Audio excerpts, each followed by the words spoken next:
ജീവിതത്തിലെ ചില മരുഭൂമി അനുഭവങ്ങളിലൂടെ കടന്നു പോകുന്നവരോ പോയിട്ടുള്ളവരോ ആകാം നാം ഓരോരുത്തരും.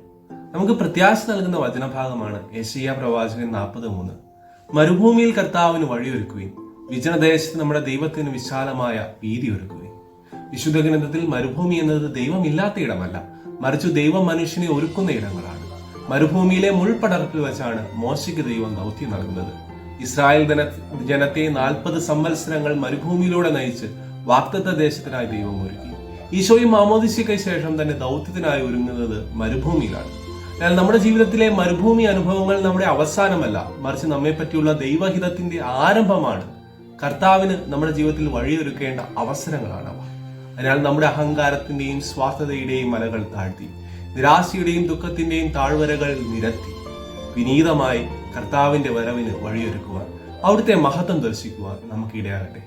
ദൈവം അനുഗ്രഹിക്കട്ടെ.